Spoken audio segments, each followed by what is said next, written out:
গরিবরা যদি তোমাকে ভালোবাসে তাহলে বোঝো আমি তোমাকে ভালোবাসি, আমার ভালোবাসা গরিবদের সাথে। এটাই নিদর্শন আমি যে তোমাকে ভালোবাসি, যদি গরিবরা তোমাকে ভালোবাসে। আর আমরা তো ভালোবাসা কুড়াইতে চাই কার? পাত্তিওয়ালাদের। পাত্তিওয়ালা, পাত্তি বোঝেন? মনে হয় বোঝেন না। পাত্তি বোঝেন তো? ডাকায়ারা বুঝবো, আপনারা কোথেকে বুঝবেন? আমরা তো ভালোবাসা কুড়াইতে চাই লাগত আলাদের। লাগত চিনেন? এটাও মনে হয় বোঝেন না, ঠিক না? না, না বুঝলেই চললো, অসুবিধা নেই। যাদের কাছে লাগত আছে, সম্পদের পাহাড় আছে, ওদের ভালোবাসা কুড়াইতে চাই। যদিও ডাকায়ারা কয় বিরিয়ানির ভিতরে ভালো না হইলে কয় লাগত ঠিক মতে দেয় না, মাল মশলা ঠিক মতে দেয় নাই। আমরা তো মাল মশলা আলাদের ভালোবাসা কুড়াইতে চাই, গরিবদের ভালোবাসা তো কুড়াইতে চাই না। আসলে তো হুকুম হলো গরিবদের ভালোবাসা কুড়াও।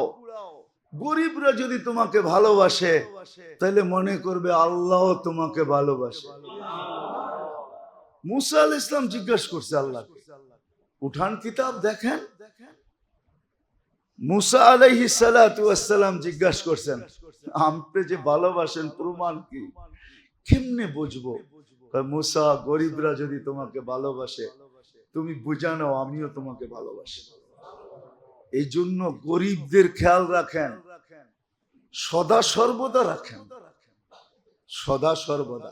উচিত তো ছিল, হয়তো বিত্তশালীরা মানবে না আমার কথা, উচিত ছিল প্রত্যেক আল্লাহ যাদেরকে তৌফিক দিছেন, ন্যূনতম তৌফিক দিছেন, তাদের উচিত 2, 4, 5 জন 10 জন গরিবকে নিজের সাথে সব সময় সংযুক্ত রাখা। এটা উচিত। 2, 4, 5 জন 10 জন গরিবকে সব সময় নিজের সাথে কি রাখা? সংযুক্ত রাখা। সংযুক্ত রাখা বলে এটা আবার কিভাবে করবে? একটা উদাহরণ দেই। 10 জন গরিবকেই বলেন, ধর তোর 5 লিটার তেল লাগে, তুই প্রতি মাসে 5 লিটার তেল আমার থেকে নিয়ে আনিস। তোর 2 কেজি মসুরির ডাল লাগে, আমার কাছ থেকে 2 কেজি মসুরির ডাল নিয়ে আনিস। বড়টি না পারলেন, চাউলের বস্তা না পারলেন, আটার বস্তা না পারলেন, গোস্তের বস্তা না পারলেন, এটা তো পারবেন। এই 2, 4 জন গরিবকে নিজের সাথে সংযুক্ত রাখেন। ওরা যে ভালোবাসবে এটা নিদর্শন হবে যে উপরওয়ালা ভালোবাসতেছে আপনাকে। কার্ড মিলা যাবে, কার্ড আপনার কাছে। অনেক সময় কার্ড দেখায় না, মুখ দিয়া কিছু বলতে চায় না, বাপের ঠেলায় কার্ড দেখায়। পড়তে পারেন? পড়া দেখেন কি আমি আপনার কার্ড মিলা যাবে। কার্ড করবেন। আল্লাহ আমাদের সবাইকে কথাগুলা বুঝার, মনে রাখার, আমল করার তৌফিক দান করেন। ওমা আলাইনা ইল্লাল বালাগ।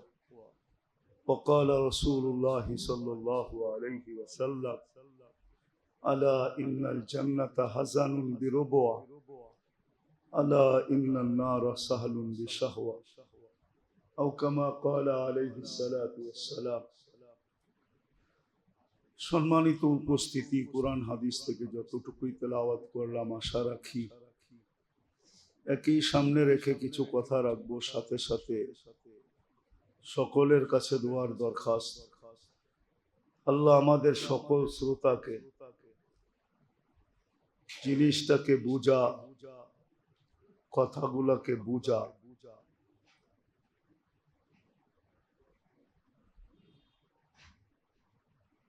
এবং আমল করার তৌফিক দান করেন।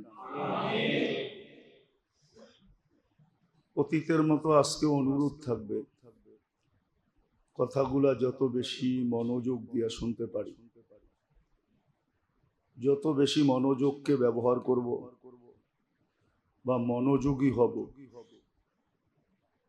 তত বেশি কথাগুলো দিলের ভিতরে গাঁথবে বা দিলের ভিতরে বসবে বা দিলে লাগবে। সাথে সাথে আমল করারও তৌফিক হবে। কেননা আল্লাহর ব্যবহার বন্দার সাথে বন্দার আগ্রহের উপরে হয়। এই জন্য হাদিসটা যদিও ছোট, আনা ইন্দা যন্নি আবদি বিহ, বন্দার আগ্রহ যেরকম হয়, ধারণা যেরকম হয়, আল্লাহর ব্যবহারটাও বন্দার সাথে এরকমই হয়। এই জন্য আগ্রহ থাকা চাই, আবার আল্লাহর সাথে ভালো ধারণাও রাখা চাই। তাইলেই কিন্তু কথাগুলা দ্বারা উপকৃত হব। নাইলে জীবন তো তার গতিতে চলতেছে, আমাদের এখানে করণীয় কিচ্ছু নাই। জীবনের গতির উপরে মানুষের কোনো কন্ট্রোল নাই।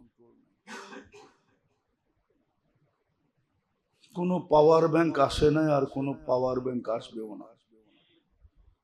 কোনো মেশিন তৈরি হয় নাই, আর কোনোদিন হবেও না। জীবন তার গতিতে চলবে, একদিন আপনাকে আমাকে গন্তব্যে পৌঁছায় দিবে। আমরা থামলেও জীবনের যাত্রা কোনোদিন থামে না। এই যাত্রা অবিরাম চলতে থাকে, চলতেছে, চলতে থাকবে, আর একদিন গন্তব্যে পৌঁছায় দিবে। আর মৌতের কোল যেটা বলে, মৌতের কোলে ঢোলা পড়বে, আর যার কাছ থেকে আসছে তার কাছে পৌঁছা যাবে। কিন্তু আল্লাহ না করুক, আল্লাহ না করুক, যদি প্রশ্ন উত্তরের সম্মুখীন করে দেন, যদি আল্লাহ প্রশ্ন উত্তরের সম্মুখীন করে দেন, প্রশ্ন উত্তরের জন্য যদি দাঁড় করায় দেন, তাহলে সত্য এটাই, 50,000 বছরও লাগতে পারে এই 60-70 বছরের হিসাব দিতে। যদিও বলবেন 60-70 বছরের হিসাব দিতে 50,000 বছর কেন লাগবে, যুক্তিতে যদি এটা নাও আসে, কিন্তু দেখাইলে কিন্তু যুক্তিতে আসবে। প্রতিদিন 1,60,000 বার শ্বাস প্রশ্বাস নেই, মাসে কতগুলা, 60 বছরে কতগুলা, হিসাব করেন। প্রত্যেক শ্বাসের বিপরীতে শুকরিয়া কতটুকু আদায় করি, যে স্বাভাবিকভাবে যে শ্বাসটা নিতে পারলাম, ছাড়তে পারলাম, কোনো বাধা সৃষ্টি হলো না। একটু বাধা দিয়া দিলেই তো কাইপা উঠবে। শ্বাস প্রশ্বাসের অক্সিজেন লেভেল যদি একটু কমায় দেয়, তাইলেই তো শ্বাস প্রশ্বাসে ব্যাঘাত ঘটবে। যারা ভেন্টিলেটরে আছে ওদেরকে জিজ্ঞাসা করেন যে তোমাকে ভেন্টিলেটরে কেন দিল, শ্বাস প্রশ্বাস নিতে কেমন লাগে। ব্যক্ত করা যাবে না, দেখানো যাবে না, কিন্তু চোখের পানি ছেড়া দিয়া বলবে কি যাতনা বিষে, বুঝিবে সে কিসে, কবু আসি বিষে ধ্বংসিনী যারে। তোমার হয় নাই, তুমি বুঝবে না, আমার হয়েছে, আমি বুঝি কষ্ট কাকে বলে। ঠিক না? তাহলে ডেলি 1,60,000 বার, মাসে কত, বৎসরে কত, 60 বৎসরে কত, এটা তো শ্বাস গেল। ডেলি অক্সিজেন নেন 550 লিটার, বৎসরে নেন 2,750,000 লিটার, 60 বৎসরে কতগুলা নিছেন। ডেলি কিডনি ডায়ালিসিস করে 36 বার কুদরত দিয়া, মাসে কতবার, বৎসরে কতবার, 60 বৎসরে কতবার। ডেইলি অগণিত নেয়ামত কতটুকু বুক করি বলেন। রাগ হয়ে তো যাবে সমাজ, চলে তো জানোয়ারের মতো। জানোয়ারের যেরকম উত্তরও নাই দক্ষিণও নাই, ও কিচ্ছু বোঝে না, ওর ডঙ্গে চলতেছে। কোরআনের শব্দই আছে উলাইকা কাল আনআম, তোমরা তো জানোয়ারের মতো চলো। জানোয়ারের যেরকম কোনো ফরজ নাই, ওয়াজিব নাই, সুন্নত নাই, রোজা নাই, নামাজ নাই, হজ নাই, জাকাত নাই, আমরাও তো ওরকমই চলি। বলেন, রাগ হয়ে গেলেন? এই জন্যই 50,000 বছর দাঁড় করায় দিবে। 24 ঘন্টা কত নেয়ামত বুক করি, চোখে তো দেখি না। মাইক্রোস্কোপ লাগায় চললে চোখে দেখতাম।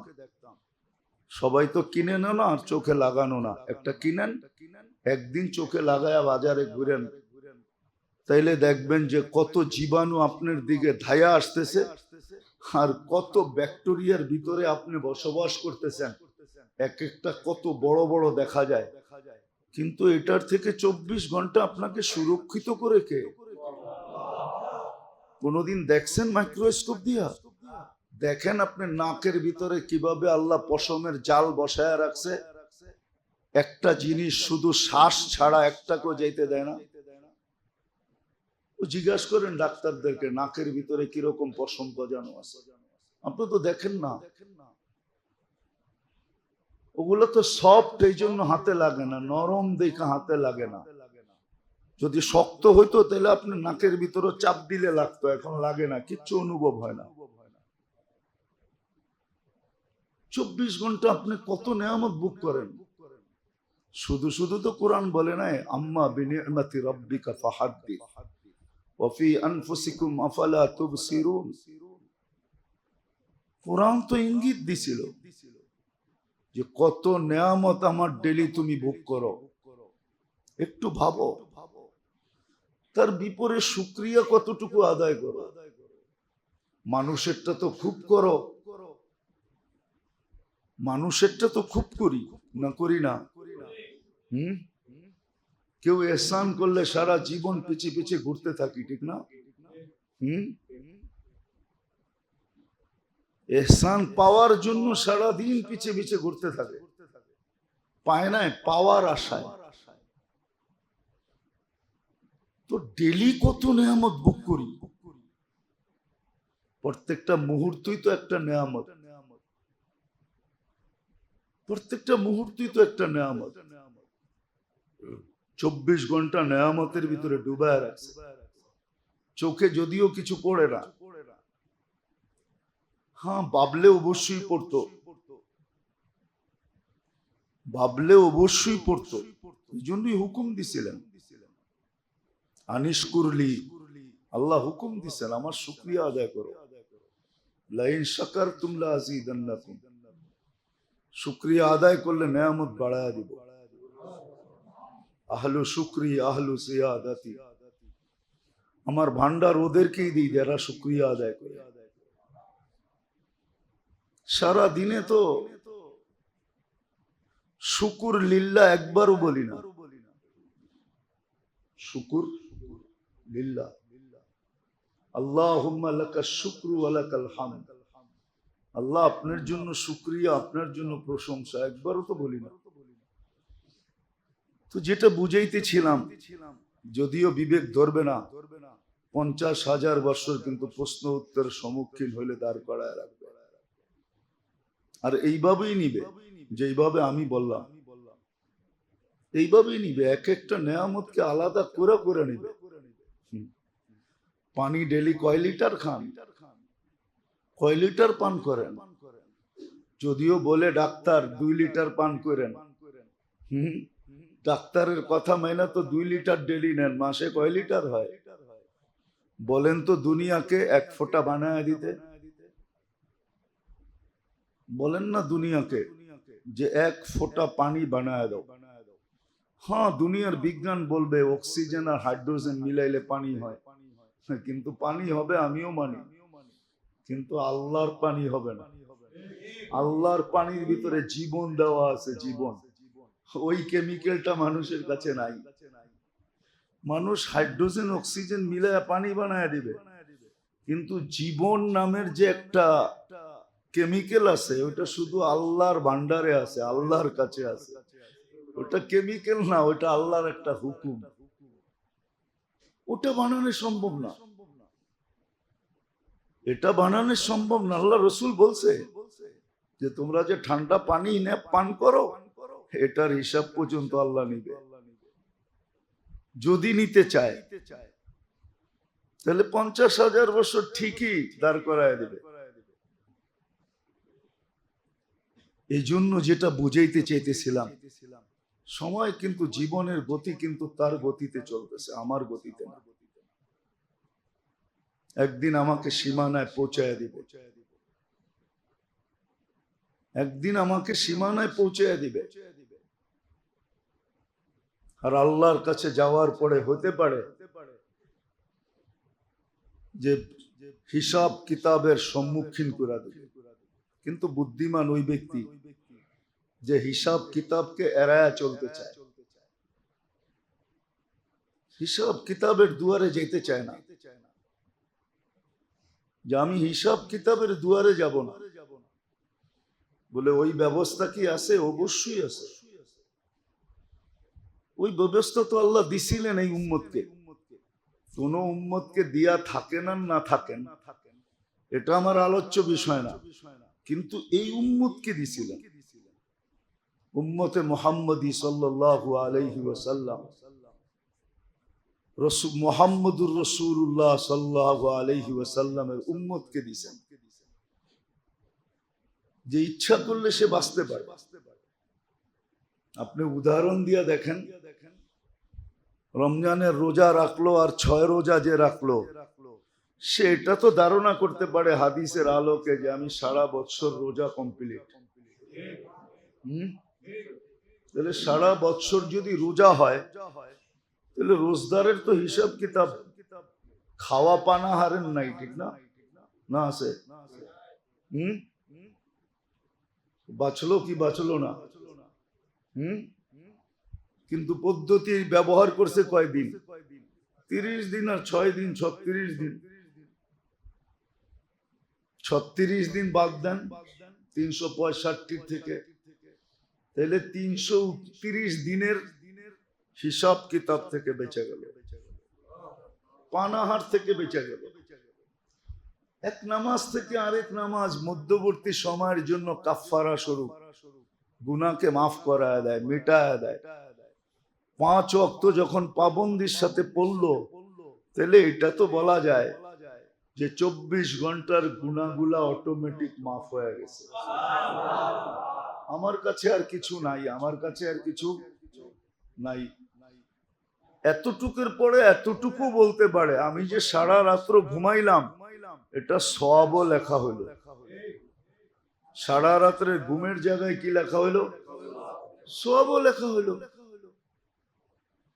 মসজিদের দিকে যে আসলাম, কদম যদি আপনি গইনও আসেন যে আমার ঘরের থেকে মসজিদের দিকে আসতে কত কদম হয়, অত কদম গণার পরে আপনি বলতেও পারেন, দৃঢ়তার সাথে বলতে পারেন যে আমার এতটা গুনাহ মাফ হয়ে গেছে।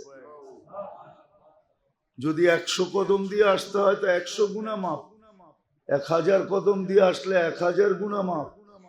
ডেলি তো 1000 গুনাহ হয়ও না মনে হয়, গুনাহ তো একটার বদলা একটাই লেখা হয়, ঠিক না?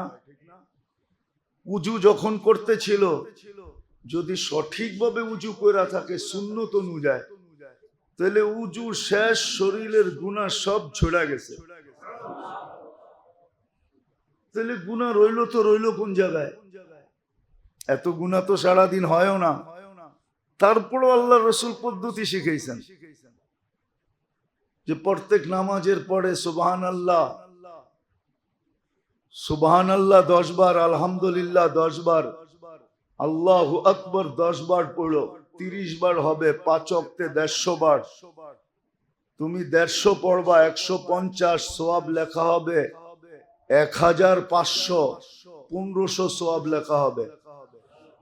ঘুমের সময় 100 পুরা করো, 33, 33, 34, 100 পুরা, এখানে হলো 1000, তো 2500 নেকি হলো। তোমরা 2500 গুনাহ ডেলি করার মতো ক্ষমতা তোমাদের নাই, কেননা 2500 গুনার নাম তো জানতে হবে, ঠিক না? তারপরে না করবে। 100 গুনাহ নাম জানে এরকম পিএইচডি হোল্ডার এখানে একজনও নাই। যে 100 গুনার নাম মুখস্থ করে পিএইচডি হোল্ডার হয়েছে, একজনও এখানে নাই। আছেন নাকি কেউ? কেউ নাই। পদ্ধতি শিখাইছে আল্লাহ, পদ্ধতি দিছে এই উম্মতকে। হ্যাঁ, নামাজ যখন সালাম ফিরাইলো, আল্লাহর রসুলের উক্তি দ্বারা গুনাহগুলা সব ঝরা গেল, যেমন বসন্তে গাছের পাতাগুলা ঝরা যায়। তো আপনার থাকলো কোথায়? তো প্রশ্ন উত্তরের সম্মুখীন না হওয়ার পদ্ধতিও আছে, না হওয়ার পদ্ধতি আছে। শহীদ কোনদিন প্রশ্ন উত্তরের সম্মুখীন হবে না যদি বাস্তবিক শহীদ হয়। আল্লাহর খাতায় যার শাহাদত লেখা হবে সে কোনদিন প্রশ্ন উত্তরের সম্মুখীন হবে না। সে কোনদিন প্রশ্ন উত্তরের সম্মুখীন হবে না। কিতাবে লেখা আছে, আমরা তো শিখি না। কবরের সুয়াল জবাব থেকে বাঁচা যায় এরকম একটা পদ্ধতি না, 60টা পদ্ধতি লেখা আছে। কয়টা? 60টা পদ্ধতি লেখা আছে। কিন্তু কয়টা শিখছি কোনদিন জিজ্ঞাসা তো করি নাই যে কবরের সুয়াল জবাব থেকে কিভাবে বাঁচা যায়। গতকালকে সূর্য ডুবার থেকে নিয়ে আজকে সূর্য ডুবা পর্যন্ত যে মারা যাবে শুক্রবারে, তার কবরে সুয়াল হবে না। কিন্তু আপনি কয়দিন চাইছেন আল্লাহ শুক্রবারে মউত দিন? কয়দিন 2 রাকাত পড়ছেন বলেন? আজকের থেকে নিয়ত করেন, ডেলি দোয়া করেন আল্লাহর কাছে যে আল্লাহ মউত শুক্রবারে দিন, শুক্রবারের বাহিরে দিন না। আর 56 প্রকার শাহাদত আছে এই উম্মতের জন্য। 56 প্রকার, 56 ভাবে মরলে, 56 ভাবের যে কোনো ভাবে মরলে এই উম্মতের নামে শাহাদত লেখা হবে। কয়টা? 56 কয়টা দিয়া হয়? 50 আরো 6টা, ঠিক না? হ্যাঁ, একটা হইতো, 2টা হইতো, 3টা হইতো, 4টা হইতো, 5টা হইতো, তাইলে বসতাম, পাইলেও পাইতে পারি, না পাইলেও না পাইতে পারি। এইখানে তো প্রকারই 56টা। কয়টা? হাফ সেঞ্চুরিও না, হাফ সেঞ্চুরির উপরে। তাহলে তো প্রশ্ন উত্তরের সম্মুখীন না হওয়ারও সুযোগ আছে। আফসোস, কিন্তু কেউ তো শিখে না, কেউ তো জানে না, জানতেও চায় না। 56 ভাবে এই উম্মত শহীদ হবে, এই উম্মত শহীদ। আল্লাহ যেন এই উম্মতকে কাঠগোড়ায় দাড়ি করাইতে চান না। কেননা দাঁড় হইলেই তো বন্ধু হয়তো একটু চেহারা মলিন হবে, বন্ধুর চেহারা মলিন করতে চান না, হাস্য উজ্জ্বল রাখতে চান। কেননা আল্লাহ রঙ্গিকা লা ইউখজিকা ফি উম্মতি, আপনার উম্মতের ব্যাপারে আমি আপনাকে লজ্জিত করব না। আল্লাহ বন্ধুকে লজ্জিত করতে চান না, বন্ধুর চেহারায় বাজ দেখতে চান না, বন্ধুকে হাস্য উজ্জ্বল দেখতে চান। দুনিয়ায় যেমনই হয়ে গেছে হয়ে যাক, কিয়ামতের মাঠে যেন হয় না। এই জন্য আল্লাহ এক জাল বিছায়া দিয়েছেন। কথাগুলা বলার পিছনে একটা উদ্দেশ্য আছে, যাইতেছি আস্তে আস্তে ওই দিকে।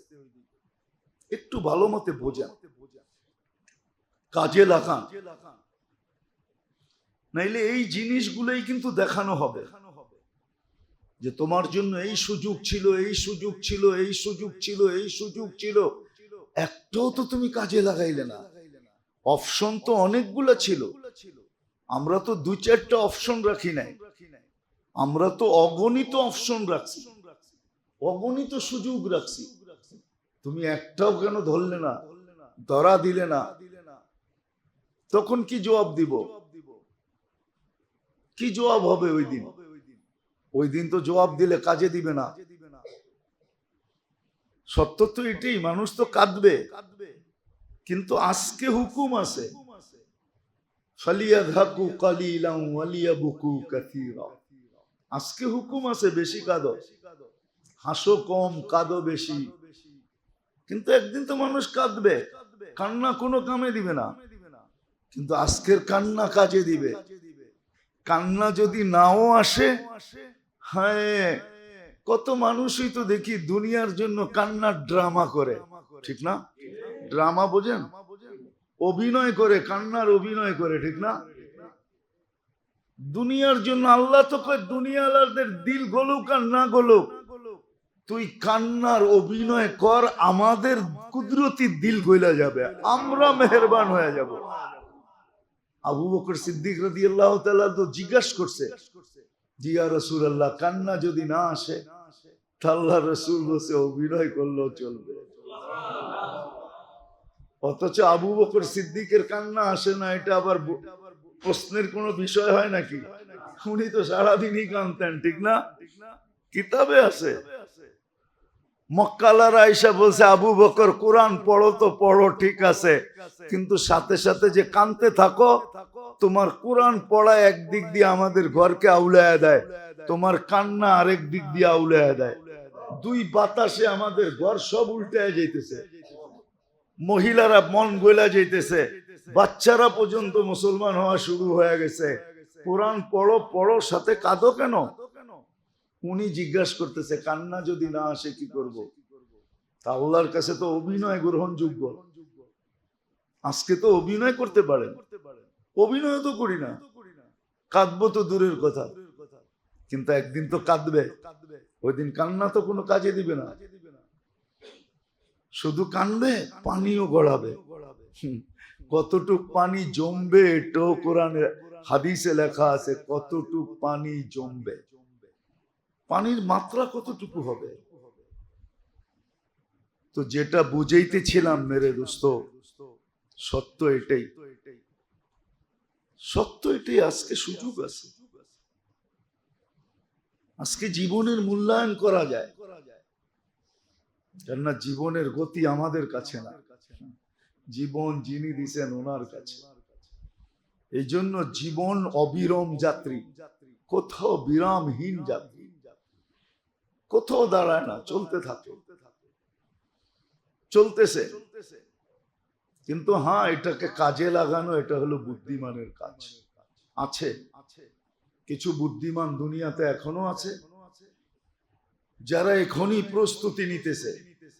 ওমর রাদিয়াল্লাহু তাআলা আনহুর কথা মতো, হাসিবু ক্বাবলা আন তুহাসাবু, তোমার হিসাব তুমি ডেলি কষো। এজন্য আল্লাহওয়ালারা বলে, আল্লাহওয়ালাদের বলা ছিল, এখনো বলেন, নিয়মও ছিল, ঘুমানোর আগে যোগ বিয়োগ করে ঘুমানো, যে আজকে গুনাহ কয়টা করলাম, নেক কয়টা করলাম। যদি দেখা যায় নেক কম হয়ে গেছে, গুনাহ বেশি হয়ে গেছে, তাইলে গুনাহ যে এক খতমের কোরআন, আর দুনিয়ার সমস্ত গুনাহ এক পাল্লায় দিলে কোরআনের খতমের পাল্লা ভারী হবে। ওটা তো 3 বার সূরা ইখলাস পড়লেই পাইতেছেন, ঠিক না? এতটুক তো করে ঘুমানো যায়, এতটুক না করা যায়, কমসে কম হাত দুটা উঠায়া আল্লাহ তওবা করে ঘুমাইলাম, এতটুক তো বইলা ঘুমানো যায়, তাইলেও তো হয়। এই জন্যই আল্লাহ বান্দাকে সুযোগ রাখছেন। এই কথাগুলো এই জন্য বললাম যে এখন কিন্তু জিকাদা চলতেছে, পরের মাসটাই জিল হজ্জা আসবে, পরের মাসটাই মুহররম আসবে। এই উম্মতকে হুকুম ছিল যে কমসে কম 4টা মাস আল্লাহকে লজ্জা করো। গুনাহ না করা মানে হলো আল্লাহকে লজ্জা করা, গুনাহ করা মানে হলো আল্লাহকে লজ্জা করলো না, লজ্জা পাইলো না। দেখেন না, অনেক সময় দেখি আমরা, অনেক সময় দেখি আমরা, এই ছেলে, অনেক সময় দেখি আমরা আপনারা খেয়াল রাখেন না, এটা তো ও গুনাহগার, যে ডোকে সেও গুনাহগার হয়, আপনারও হন।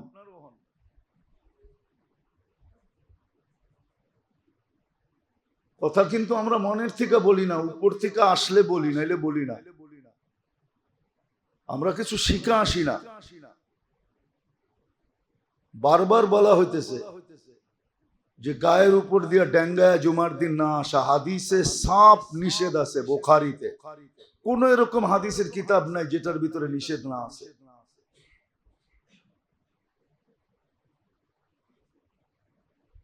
রাগ হয় না, আমরা ভালো চাই, খারাপ চাই না। যারা দরজার কাছে থাকে তাদের এটা, হ্যাঁ ডোকসে ওইখানেই বসায় দেন, আরেকজনের কান্দের উপর দিয়ে ঠেলতে ঠেলতে ঠেলতে ঠেলতে ভিতরে ঢুকবে।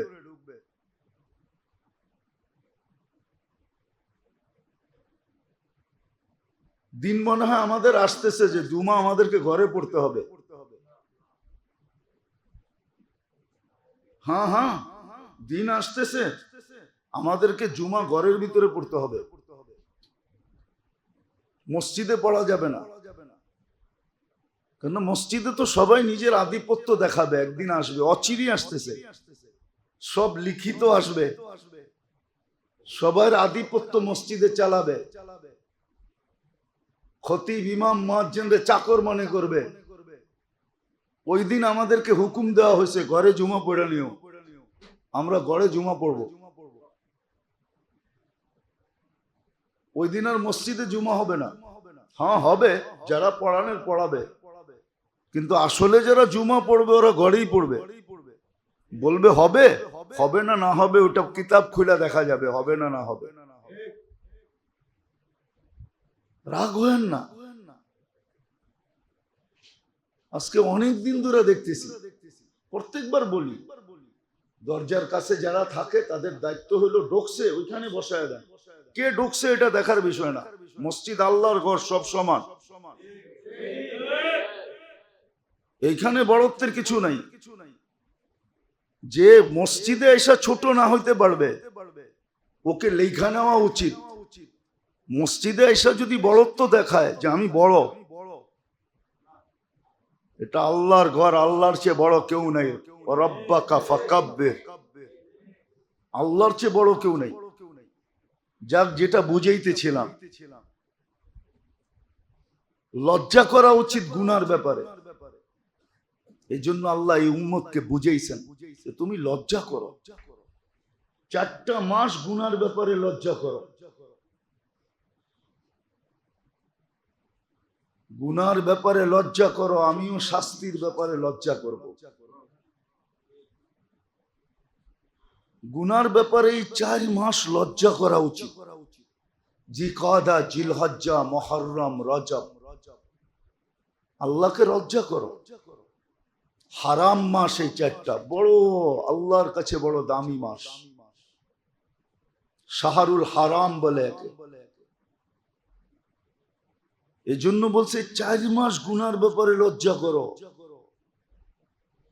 এই 4 মাসের লজ্জা তোমাকে বাকি 8 মাসেরটা পোষায় দিবে। 8 মাসেরটা পোষা যাবে। যদিও আমাদের দেশে এটা নিয়ে আলোচনা নাই, ইরান তুরান নিয়ে আলোচনা আছে, এদিক ওদিক নিয়ে আলোচনা।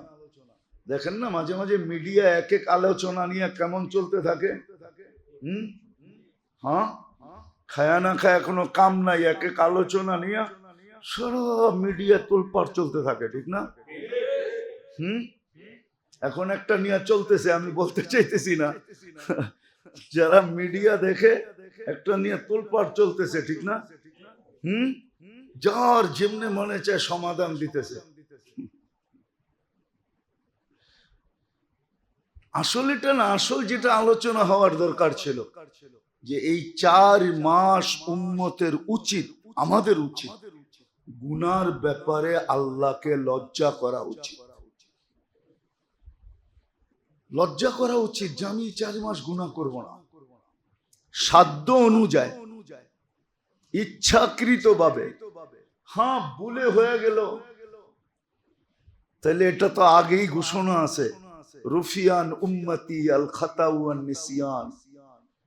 আল্লাহর রসুল আগেই ব্যবস্থা করায় রাখছেন, আল্লাহর থেকে সিগনেচার করায় নিছেন।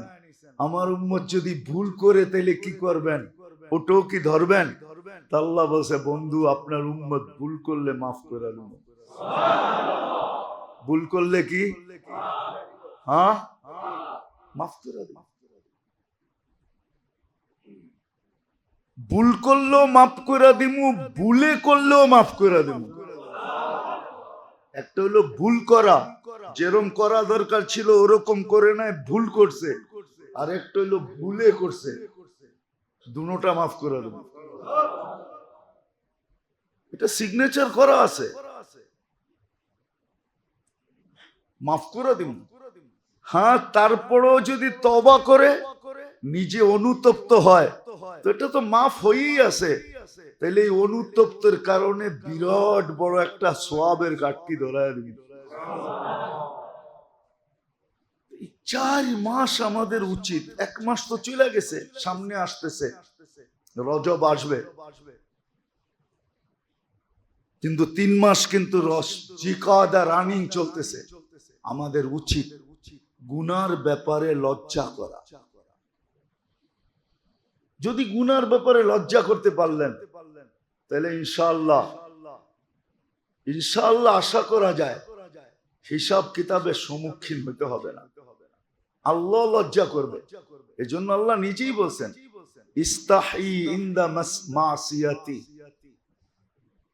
গুনার ব্যাপারে আমাকে লজ্জা করো, আস্তাহি ইনদা আদাবি, শাস্তির ব্যাপারে আমিও লজ্জা করব, তোমাকে শাস্তি দিব না।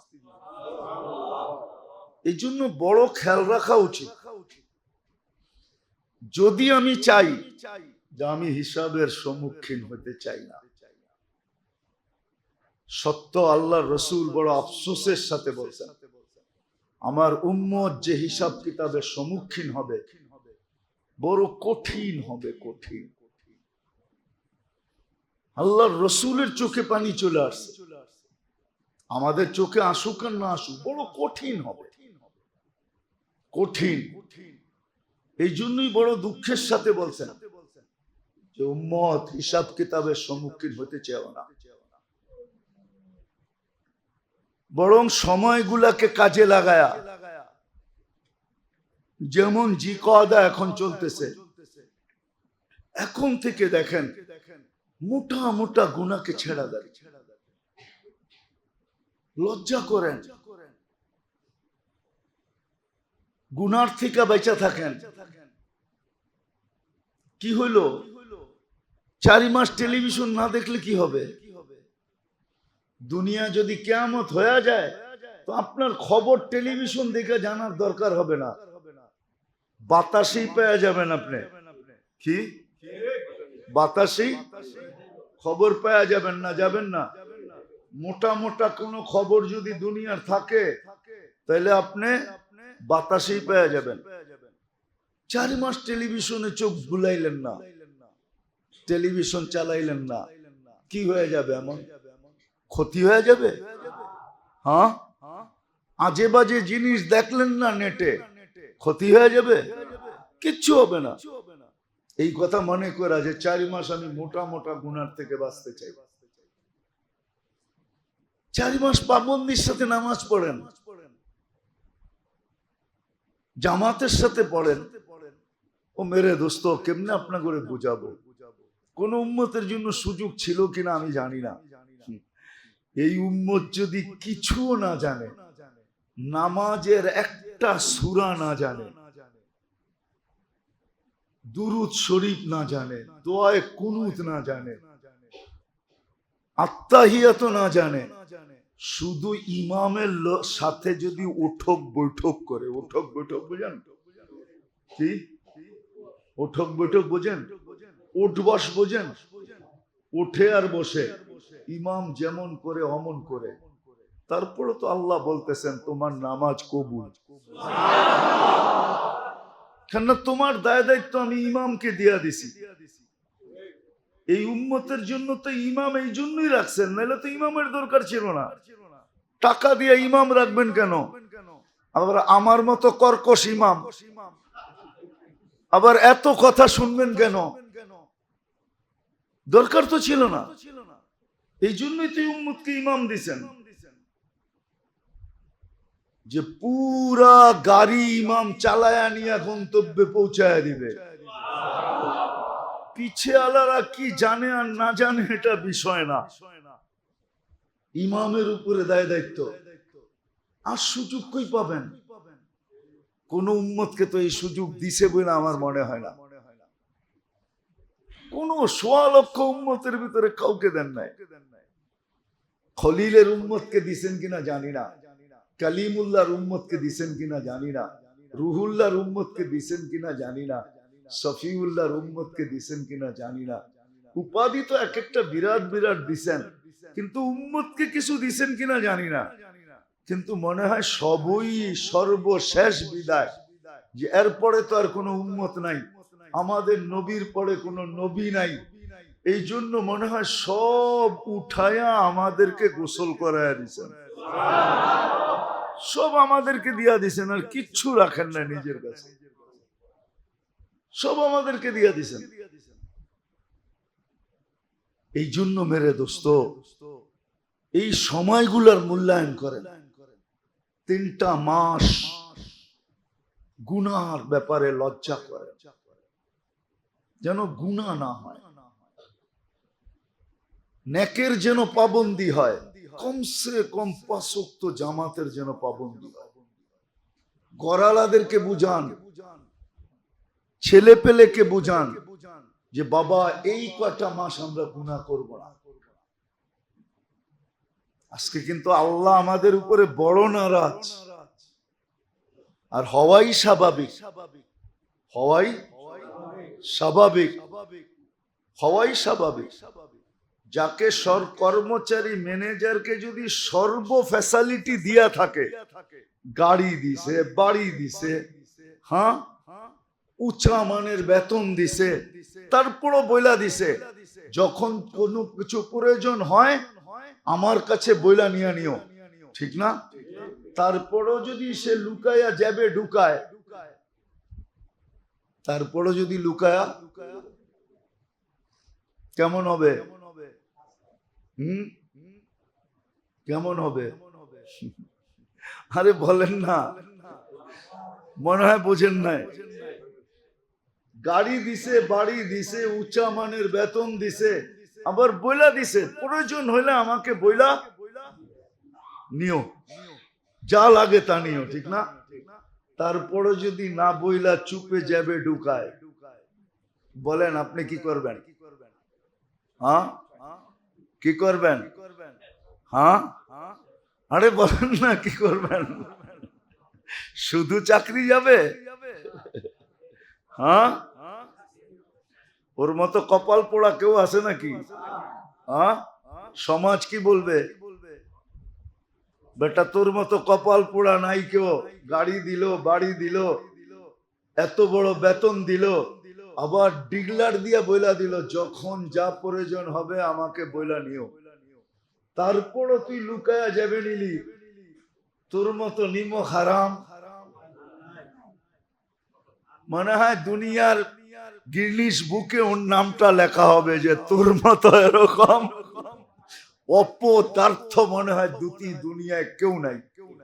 ঠিক আপনিও ভাবেন, আমরাও তো আল্লাহর সামনে আমাদের চেয়ে অপদার্থ কেউ নাই। আজকে আল্লাহ নারাজ তো এই জন্যই, যে তোমাদেরকে কিনা দিলাম, সবই তো দিয়ে দিলাম, কেন তোমাদের পরে কেউ নাই, কার জন্য রাখবো? সবই তো তোমাদেরকে দিয়া দিলাম, তারপরও তোমরা লুকায়া নাফর যাবে নাও। আজকে যে আল্লাহ নারাজ, প্রতিশোধ নিতেছেন না শুধু বন্ধুর কারণে, মুহাম্মাদুর রাসূলুল্লাহ সাল্লাল্লাহু আলাইহি ওয়াসাল্লামের কারণে। মুহাম্মাদুর রাসূলুল্লাহ সাল্লাল্লাহু আলাইহি সাল্লামের কারণে প্রতিশোধ দিতেছেন না, নাইলে তো সমূলে ধ্বংস করে দেওয়ার কথা ছিল। এই জন্য আমার কথা বোঝেন, নিজেও বাঁচেন, ঘরওয়ালাদেরকেও বাঁচান, পরিবেশকে বাঁচান। যে এই 4 মাস, এই 3টা মাস সামনে আসতেছে একসাথে, জিকাদা চলতেছে, জিলহজ্জা, মুহররম, তারপরে গ্যাপ দিয়ে আসবে আবার রজব। গুনার ব্যাপারে আল্লাহকে লজ্জা করো, গুনার থেকে বাঁচো। নেক সাধ্য অনুযায়ী করো, সাধ্য অনুযায়ী নেক করে, যতটুকু সম্ভব করা নেক করেন, নেক করেন, নেক করেন যতটুকু সম্ভব। নামাজ পাবন্দির সাথে পড়েন, কিন্তু আফসোস তো এইখানেই, 3 ওয়াক্তে তো কিছু মুসল্লি দেখা যায়, 3-4 ওয়াক্তে, কিন্তু ফজরে তো কোনো মুসল্লি দেখা যায় না। সব মনে হয় রাত্রে আকাশে চলে যায়, সূর্য উঠার পরে মনে হয় আকাশ থেকে নেমে আসে। মনে হয় না কেউ মহল্লায় থাকে। বাড়িগুলা মনে হয় রাত্রে ফাঁকাই থাকে, ঠিক না? না, মনে হয় না কেউ মহল্লায় থাকে। নাহলে কেন মসজিদ বলে না? আগেও বলছিলাম, এখনো বলতেছি, মনে উঠলো এই জন্য বলতেছি, কালকেও বলছিলাম, ইদানিং খুব বলতেছি। কেননা ইহুদিদের কিতাবে এখনো লেখা আছে, ওরা কিন্তু ওদের কিতাবের কথা খুব মানে, আমরা মানি আর না মানি, কিছু বিষয় ওরা খুব মানে। ওদের কিতাবে লেখা আছে মুসলমানদের ফজরের জামাত আর জুমার জামাত যেদিন সমান হবে, ওদিন বিজয়ের পালা শুরু হবে। আপনি আপনার ফজরের মুসল্লি মনিটরিং করেন আর না করেন, ওরা কিন্তু ডেলি করে যে মুসল্লি বাড়তেছে না কমতেছে। যেদিন বাড়া শুরু করবে ওদিন ওদের দিলের ভিতরে কাঁপুনি শুরু হবে। কেননা যেদিন ফজরের জামাত আর জুমার জামাত সমান হবে মুসলমানের, ওই দিন অটোমেটিক বিজয়ের পালা শুরু হবে। ইহুদিদের কিতাবে এখনো লেখা আছে, এই পয়েন্ট লেখা আছে ওদের। এই জন্যই তো চ্যানেলের পরে চ্যানেল কেন বাড়াইতেছে? কে বাড়াইতেছে চ্যানেল? কারা বাড়ায়? আপনারা বাড়ান। কোত্থেকে চ্যানেল বাড়ে? যে সারা রাত চ্যানেল দেখানে লাগায়া দাও, যাতে ফজরের নামাজ ফাঁকি হয়ে যায়, ফজরের নামাজে মুসল্লি না হয়, মুসলমান ফজরের নামাজে না আসে। কেননা 2 ওয়াক্তের নামাজ তো এরকম যেটা পড়ার উপরে জান্নাতের গ্যারান্টি আছে, গ্যারান্টি। ফজর আর আসর, মান সাল্লাল বারদাইন দাখালাল জান্নাহ। 2 ওয়াক্ত নামাজ যে পাবন্দির সাথে পড়বে, জান্নাত অবধারিত। ফজর আর কি? আসর। ফজর আর আসর, ফজর আর আসর। এসা তো এরকম নামাজ, পড়া ঘুমাইলো, যদি উঠলো তো ছোয়াবের গাঠটি নিয়ে উঠলো, আর যদি না উঠলো তো সিধা জান্নাতের ভিতরে যেয়ে উঠবে।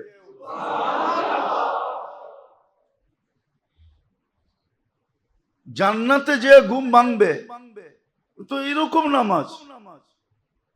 কিন্তু উম্মত তো মানতে চায় না।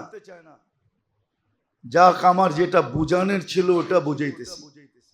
খোদার ওয়াস্তে আল্লাহ বড় নারাজ হয়ে গেছে।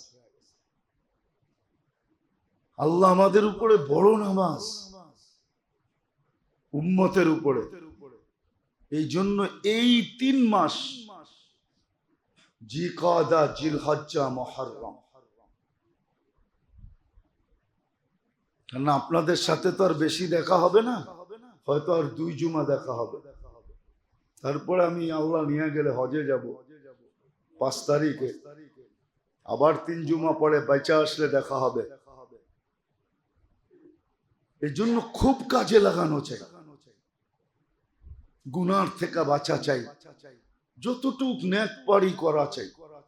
ইস্তেগফার করেন খুব, দোয়া করেন খুব, তসবিহ পড়েন খুব, 5 ওয়াক্ত নামাজ বাজামাত পড়ি, করালাদেরকেও বলি, এই 4 মাস এরকম করে আল্লাহকে দেখায় দেয়। হ্যাঁ, সত্য এটাই, সত্য এটাই। একটা হাদিস মনে উঠলো, এই জন্য বলতেছি, ফেরেশতাদের শিফট পরিবর্তন হয় 2 বেলা। কয় বেলা? ফজরে আর আসরে। একদল ফেরেশতা ফজরে জমিনে আসে, ওরা আসরে উঠে চলে যায়। আরেক দল ফেরেশতা আসরে আসে, ওরা ফজর পর্যন্ত ডিউটি করে। তো যখন উপরে যায়, আল্লাহ জানে, তারপরে জিজ্ঞেস করে, কাইফা ওয়াজাদতুম ইবাদি ইযা আতাইতুম, তোমরা জমিনে যখন আসছিলে, গেছিলে, পড়ছিলে, আমার বান্দাদেরকে কি অবস্থায় পেলে? তো ফেরেশতারা বলে, আতাইতুহুম ইউসাল্লুন, আমরা যা দেখছি সব ফজরের নামাজে। আবার জিজ্ঞাসা করে, ইযা ওয়াজাদতুম ইবাদি ইযা তারাকতুম, যখন ছায়রা আসতেছিলে তখন কেমন দেখলে? তো বলে, তারাকতুহুম ইউসাল্লুন, যখন ছায়রা আসতেছিলাম তখনও দেখছি নামাজে, তখনও দেখছি নামাজে। হাদিস অনেক লম্বা। তা আল্লাহ বলে, ঠিক আছে, পুরাটা সময় নামাজ লেখা রাখো। পুরাটা সময় কি? একটা উদাহরণ দিলে বুঝে আসবে। মনে করেন আপনার প্রিয় ভাজন বা আপনার সন্তান বা আপনার আপনজন, ছোট কেউ, আপনি যাইতেছেন, দেখতেছেন আড্ডা দিছে, ঠিক না? কোথাও বসে আড্ডা দিতেছে, আপনাকে দেখা সে উঠা চলে গেছে। আপনি একটু চোখ গরম করে দেখছেন, সে বুঝা ফেলছে, চলে গেছে, ঠিক না? 2-3 ঘন্টা ঘুরা আবার আয়া বসছে, ঠিক না? সে ভাবছে বাবা আর এই রাস্তায় মনে হয় নাও আসবে, ঠিক না? 3 ঘন্টা হয়ে গেছে তো, ঠিক না? কিন্তু আপনি আইসা দেখছেন আবার বসা আছে, ঠিক না? তা আপনি কি বলবেন? যাওয়ার সময় দেখলাম এখানে বসা আড্ডা দেশ, আইসো দেখি তুই এইখানে বসা, এইখানে বসা করস কি? কেন প্রথম একটু চোখ গরম করছেন, এখন মাথাটাই গরম হয়ে গেছে। 3 ঘন্টা ধরে তুই এনে বইয়া করস কি, ঠিক না? কিন্তু ও 3 ঘন্টা ছিল না, ও কিন্তু আপনার চোখ গরম দেখেই উঠে গেছে গা, ঠিক না? কিন্তু ভাবছে 3 ঘন্টা তো হইলো, বাবা মনে হয় এখান দিয়ে আর আসবে না, বড় ভাই মনে হয় এখান দিয়ে আসবে না, মুরব্বী মনে হয় এখান দিয়ে আর আসবে না, আবার আইসা বসে গেছে। কিন্তু আপনি কি বললেন? যাওয়ার সময় দেখলাম বাবা, আসার সময় দেখলাম বাবা, তুই করস কি এখানে? দললেন চুলটায়, দল খুললেন জুতা আর পিটানি শুরু করলেন, ঠিক না? কিন্তু বেচারায় কিন্তু মধ্যখানে 3 ঘন্টা ছিল না। আল্লাহ এরকমই বলে যে পুরাটা নামাজ লেখা রাখ। এই জন্য এই 3টা মাসে উচিত আমাদের আল্লাহকে রাজি করার জন্য, খুশি করার জন্য গুনার ব্যাপারে খুব সতর্ক থাকা, গুনার ব্যাপারে খুব লজ্জা করা, সাধ্য অনুযায়ী আমল করা। আর জিলহজের 10 দিন, জিলহজের যেদিন থেকে শুরু হবে, জিলহজের চাঁদ যেদিন থেকে দেখা হবে, 1 তারিখ থেকে শুরু হবে, যেদিন থেকে, ওই 10 রাত্রকে কাজে লাগানো চাই। 10 রাত্র 10 লাইলাতুল কদরের সমান। 10 দিন প্রতিদিনের ইবাদত 1 বৎসরের ইবাদতের সমান। এই জন্য এটাকে খুব কাজে লাগানো চাই,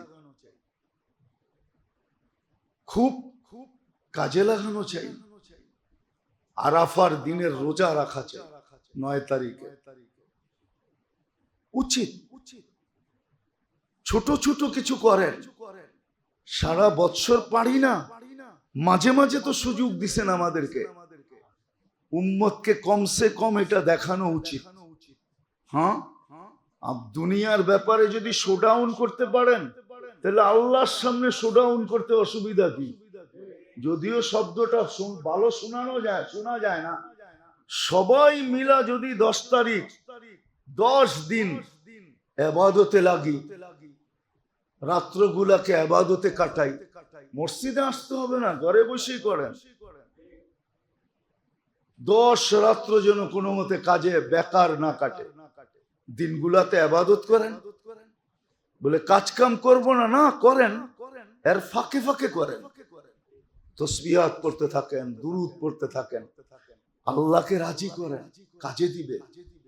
আজকে আল্লাহ বড় নারাজ। অপেক্ষাপট দেখলে এটাই মনে হয় যে আল্লাহ উম্মতের উপরে বড় নারাজ। আল্লাহকে আমরা নারাজ করে ফেলছি, যার কারণে মুসলমান আজকে দুর্দশার শিকার, এই দুরবস্থার শিকার। আমি তো ডেলি বলি, আমি এই রমজানে 2 হেরেমে যতটুকু কাঁদতে দেখছি, আমার মনে হয় না 200 বছর পর্যন্ত, 100 বছর হেরেম এত কান্না দেখছে কিনা রমজানে।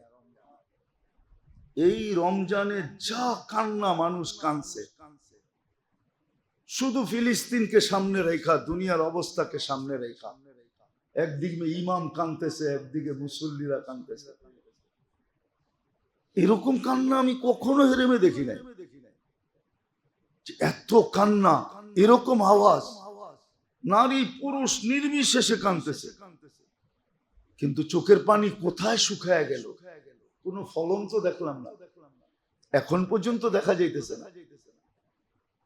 এই জন্য আপনাদের পায়ে হাত রেখা বলতে, সামনের 3টা মাস গুনার ব্যাপারে সতর্ক থাকে, আল্লাহকে লজ্জা করে আমল বাড়ায় দিন। জিলহজের 10 দিন খুব আমল করি, রাতগুলাতে আমলে কাটাই, দিনগুলাতে নেক করি, গুনার থেকে বেঁচে থাকি, আরাফার দিন রোজা রাখি, কোরবানি তো করবই, অনেকে খেয়াল রাখি, গরিবদের খেয়াল রাখেন, শুধু নিজের খেয়াল করেন না, গরিবদের খেয়াল করেন, গরিবদের খেয়াল রাখেন। আল্লাহ যাদেরকে বিত্ত দিছে, সম্পদ দিছে, আরে 1000 টাকা কেজি কেন? অনেক মানুষ এই মজলিসে, এই মসজিদে এখনো আছে, 2-4 হাজার টাকা কেজি হইলো আল্লাহ খাওয়ার তৌফিক দিছে। দিছে না? না দেয় নাই? দিছে। গরিবদের খেয়াল রাখেন, গরিবদের খেয়াল রাখেন। মানুষ তো এখন বড় লোকের ভালোবাসা কুড়ায়, ঠিক না? কি কি এটাই তো আমাদের স্বভাব, ঠিক না? কার ভালোবাসা কুড়ানো? বড় লোকের, বিত্তশালীদের, পদস্থদের ভালোবাসা কুড়ানোই এখন আমাদের কি। মুসা আলাইহিস সালাম জিজ্ঞাসা করছে, আল্লাহ আপনি যে আমাকে ভালোবাসেন বুঝবো কি করে? গরিবরা যদি তোমাকে ভালোবাসে তাহলে বোঝো আমিও তোমাকে ভালোবাসি। ওইখানে তো বলে না বড় লোক ভালোবাসলে আমিও ভালোবাসবো। আল্লাহ তো উল্টাটা শুনে দিল। মুসা আলাইহিস সালাম